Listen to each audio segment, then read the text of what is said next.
Good morning, students. Hope you all are doing good at your home. So, after learning the importance of management and levels of management, today we are going to learn a very important topic in this chapter, that is coordination. सबसे पहले meaning देख लेते हैं हम coordination का meaning है अलग अलग चीज़ों को साथ में लेकर आना। बिकॉज़ एक ऑर्गेनाइजेशन में बहुत सारे डिपार्टमेंट्स होते हैं, बहुत सारे लोग काम करते हैं, तो वो अपनी अपनी थिंकिंग से काम करते हैं, अपने अपने ऑब्जेक्टिव्स के लिए काम करते हैं। So it's very important for management कि उन सबको कोऑर्डिनेट करके चले। तो कोऑर्डिनेशन क्या है? इट इज़ अ प्रोसेस जिससे कि मैनेजर क्या करता है, ट्राई करता है कि सभी डिपार्टमेंट के लोगों को साथ में लेकर चल सके। That is why coordination is known as a binding force. Binding force बोलते हैं, ये बाइंड करती है सारे डिपार्टमेंट्स की एक्टिविटीज़ को एक साथ, जिससे कि ग्रुप गोल्स अचीव हो सकें। इसीलिए कोऑर्डिनेशन जो है वो एक फंक्शन नहीं है मैनेजमेंट का, ये याद रखना है आपने। फंक्शन सिर्फ 5 ही हैं मैनेजमेंट के: planning, organising, staffing, directing and controlling. लेकिन जो कोऑर्डिनेशन है वो एसेंस है मैनेजमेंट का। It is the essence of management. Essence का मतलब होता है कोई भी चीज़ जो बहुत इम्पॉर्टेंट होती है, जैसे कि जान, जो हमारी जान होती है बॉडी के लिए, जैसे शरीर में जान होती है बहुत ही इम्पॉर्टेंट, तो ऐसे ही जो कोऑर्डिनेशन है वो एसेंस है मैनेजमेंट का। Without coordination management can not achieve it's goals. तो हम मीनिंग देखने के बाद अब हम नेचर या फिर फीचर्स देख लेते हैं कोऑर्डिनेशन के। नेचर या फीचर्स क्या है? First is coordination integrates group efforts. जहाँ पे भी देखो ग्रुप ऑफ पीपल होंगे, जहाँ पे भी बहुत सारे लोग काम कर रहे होंगे, वहाँ पे कोऑर्डिनेशन की ज़रूरत पड़ेगी। जहाँ पे कोई एक सिंगल इंडिविजुअल काम कर रहा है, वहाँ पे तो कोऑर्डिनेशन की ज़रूरत ही नहीं पड़ेगी, बिकॉज़ एक ही बंदा तो काम कर रहा है, उसे किसी के साथ कोऑर्डिनेट तो करना नहीं है। तो जहाँ पे भी ज़्यादा इंडिविजुअल्स काम करते हैं वहाँ पे कोऑर्डिनेशन की ज़रूरत पड़ती है, बिकॉज़ वो लोग अलग अलग बैकग्राउंड से आते हैं, उनका अलग अलग स्टाइल ऑफ वर्किंग होता है, तो उन सब की एफ़र्ट्स को एक डायरेक्शन में लेकर चलने की ज़रूरत होती है। तो coordination integrate group efforts. Second is it is a continuous process. देखो जैसे मैनेजमेंट है, it is a continuous process, ऐसे ही कोऑर्डिनेशन एक कंटिन्यूस प्रोसेस है। आप एक दिन कोऑर्डिनेट करके नहीं छोड़ सकते, आपको हर रोज़ कोऑर्डिनेट करना है सबकी एक्टिविटीज़ को। तो मैनेजर को कंटिन्यूसली कोऑर्डिनेट करना है हर एक डिपार्टमेंट की एक्टिविटीज़ को, सबको साथ में लेकर चलना है। हाँ, डिग्री वेरी कर सकती है कि किसी एक प्रोजेक्ट के लिए ज़्यादा कोऑर्डिनेशन की ज़रूरत है, बिकॉज़ बहुत ज़्यादा लोग उसमें काम कर रहे हैं। कभी कभी कम कोऑर्डिनेशन से भी काम चल सकता है, but it is a continuous process. Then third feature is coordination is a pervasive function. Again आप कहोगे मैम आप तो सारे मैनेजमेंट के फीचर्स ही हमें बता रहे हो, बट बच्चे actually it is like that.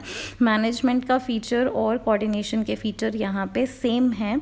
Coordination भी एक परवेसिव फंक्शन है, हर जगह पे कोऑर्डिनेशन की ज़रूरत होती है।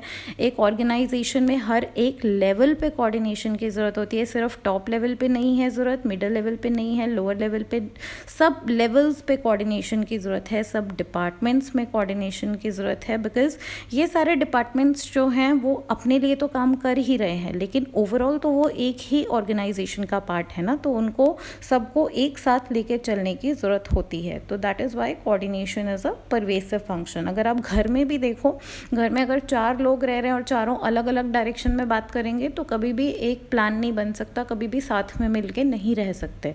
तो घर में भी कोऑर्डिनेशन की ज़रूरत है, हर एक ऑर्गेनाइजेशन में कोऑर्डिनेशन की ज़रूरत होती है। देन नेक्स्ट फीचर हम करेंगे इंश्योर्स यूनिटी ऑफ एफर्ट्स। इसका मतलब क्या है? हर एक इंडिविजुअल देखो अगर अलग अलग डायरेक्शन में काम करेगा, अपना अपना काम करने लग जाएगा, तो ऑर्गेनाइजेशन के गोल्स कभी भी अचीव नहीं कर पाएंगे। तो कोऑर्डिनेशन क्या करता है? सबकी एफर्ट्स को एक ही डायरेक्शन में लेकर चलता है। जैसे कि हमने एक प्रिंसिपल भी किया था, यूनिटी ऑफ डायरेक्शन, सबको एक ही डायरेक्शन में चलना है। तो कोऑर्डिनेशन ये इंश्योर करता है कि सारे डिपार्टमेंट्स को साथ में लेकर चले। They work hand in hand. एक गाना याद है आपको यहाँ पे? हम होंगे कामयाब, हम होंगे कामयाब। कब होंगे कामयाब? जब हम साथ साथ चलेंगे, we'll walk hand in hand. तो कोऑर्डिनेशन क्या करता है? सभी डिपार्टमेंट्स को साथ में लेकर चलता है, एक बैलेंस बना के चलता है, and it acts as a binding force in all the departments. Then next है हमारा feature, coordination is the responsibility of all managers. देखो, सिर्फ टॉप लेवल मैनेजर का काम नहीं है। टॉप लेवल पे कोऑर्डिनेशन किस चीज़ में लाने की ज़रूरत होती है? ओवरऑल प्लान्स एंड पॉलिसीज़ जो वो बनाते हैं टॉप लेवल मैनेजर्स, उसमें वो कोऑर्डिनेशन लेकर आते हैं। मिडिल लेवल मैनेजर्स क्या करते हैं? अपने डिपार्टमेंट की एक्टिविटीज़ को कोऑर्डिनेट करते हैं और आपस में भी सब डिपार्टमेंट्स एक दूसरे के साथ कोऑर्डिनेट करते हैं। लोअर लेवल मैनेजर्स क्या करते हैं? वर्कर्स की एक्टिविटीज़ को कोऑर्डिनेट करते हैं। तो it is the responsibility of all the managers. Then coordination is a deliberate function. जो चीज़ अपने आप होती है उसको ऑटोमेटिक बोलते हैं, बट कोई चीज़ अगर हम एफर्ट लगा के कुछ हम करते हैं स्पेसिफिकली तो वो डेलिबरेट होता है, डेलिबरेट फंक्शन। तो हर एक मैनेजर ट्राई करता है कि सबकी एक्टिविटीज़ को कोऑर्डिनेट करके चले ताकि कोई भी कन्फ्यूजन या क्योस ना हो। सबकी एफर्ट्स जो हैं वो यूनाइटेड रहें, एक ही डायरेक्शन में चलें ताकि ऑर्गेनाइजेशन का गोल अचीव हो सके। तो this is a deliberate function which the managers perform. अब नेक्स्ट हम इम्पोर्टेंस ऑफ कोऑर्डिनेशन देख लेते हैं। अभी तक तो आपको पता चल ही गया है कि कितनी ज़्यादा ज़रूरी है कोऑर्डिनेशन ऑर्गेनाइजेशन के लिए। तो एक बार जल्दी से इसके पॉइंट्स भी कर लेते हैं। First point is growth in size. देखो, जब ऑर्गेनाइजेशन छोटी होती है तो वहाँ पे ज़्यादा कोऑर्डिनेशन की ज़रूरत नहीं होती, बिकॉज़ लोग भी बहुत कम होते हैं तो सब मिलकर चल लेते हैं आराम से। लेकिन जैसे जैसे ऑर्गेनाइजेशन का साइज़ बड़ा होता जाता है, बहुत सारे लोग उसमें काम करते हैं और हर एक जो इंडिविजुअल होता है उसकी अपनी नीड्स हैं, अपनी ऑब्जेक्टिव्स हैं। तो उन सब नीड्स को, उन सब ऑब्जेक्टिव्स को एक साथ एक डायरेक्शन में लेकर चलने की ज़रूरत ज़्यादा हो जाती है। That is why the need for coordination increases. Then second is functional differentiation. किसी भी ऑर्गेनाइजेशन में बहुत सारे डिपार्टमेंट्स होते हैं, डिविजन्स होते हैं, और वो किस बेसिस पे बनाए जाते हैं? वो डिफरेंट फंक्शंस के बेसिस पे बनाए जाते हैं, जो कि होते हैं परचेजेस, प्रोडक्शन, सेल्स, फाइनेंस। ये अलग अलग फंक्शंस के बेसिस पे अलग अलग डिपार्टमेंट्स बनते हैं, डिविजन्स बनते हैं, सेक्शंस बनते हैं। तो हर एक डिपार्टमेंट जो होता है वो अपना काम तो करता ही है, लेकिन सब डिपार्टमेंट्स को एक साथ लेकर चलने की भी ज़रूरत होती है, बिकॉज अल्टीमेटली वो डिपार्टमेंट किसके हैं? एक ही ऑर्गेनाइजेशन के हैं, और ऑर्गेनाइजेशन गोल तो एक ही होता है।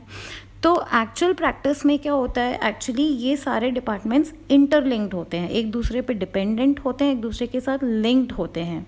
सो जैसे जैसे फंक्शनल्स डिपार्टमेंट बढ़ते हैं वैसे वैसे कोऑर्डिनेशन की ज़रूरत भी बढ़ती जाती है। Then specialisation. स्पेशलाइजेशन का क्या है यहाँ पे? जो बड़ी बड़ी ऑर्गेनाइजेशंस हैं वो क्या करती हैं? वो स्पेशलिस्ट्स को हायर करती है, मतलब एक्सपर्ट्स हायर करते हैं आजकल, जो कि MBAs हैं, इंजीनियर्स हैं, highly qualified people, so that they can take the right decision at the right time.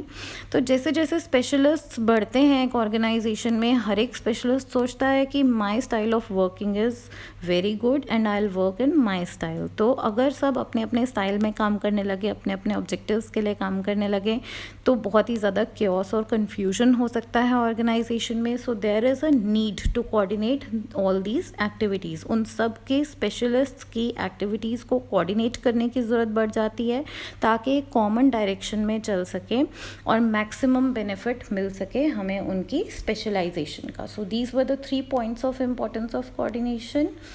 I hope आपको ये दोनों टॉपिक्स बहुत अच्छे से समझ आए होंगे। Thank you so much. Have a great